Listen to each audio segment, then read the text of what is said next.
Hi moms, losing a parent is one of the hardest things we can face. It's emotional, life-changing, and often comes with a harsh reality, financial responsibility. In today's video, I want to have an honest conversation about the steps we can take to prepare for this inevitable life event. Alrighty, first things first. When a parent passes away, you may have to deal with medical bills, funeral expenses, or even outstanding debts. According to the National Funeral Directors Association, the average funeral costs between $7,000 and $12,000. So let's say the funeral costs $10,000. If there is no savings or insurance, this amount often goes on to credit cards. With interest rates averaging 20%, that debt can snowball quickly. If these costs catch us off guard, they can create a ripple effect on our finances. I know it's uncomfortable to think about it, but planning ahead can save you a lot of heartache later. Alright, how many of us know if our parents have a will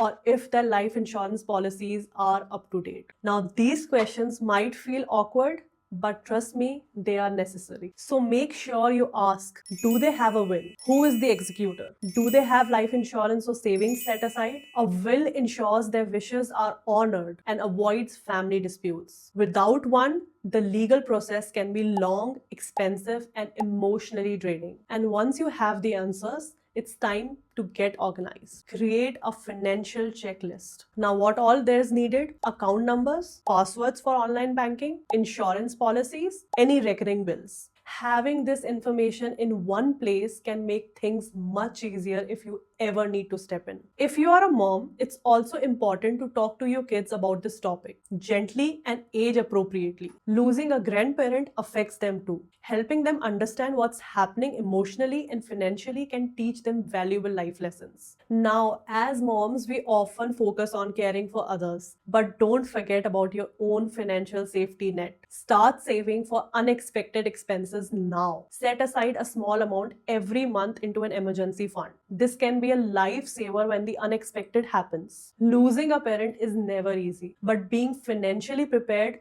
can give you one less thing to worry about during an incredibly emotional time. Take these steps now to protect your family, honor your parents' legacy, and navigate this difficult chapter with a little more confidence. If this video resonated with you, please give it a thumbs up, share it with a friend, and don't forget to subscribe for more tips on personal finance and motherhood. See you later.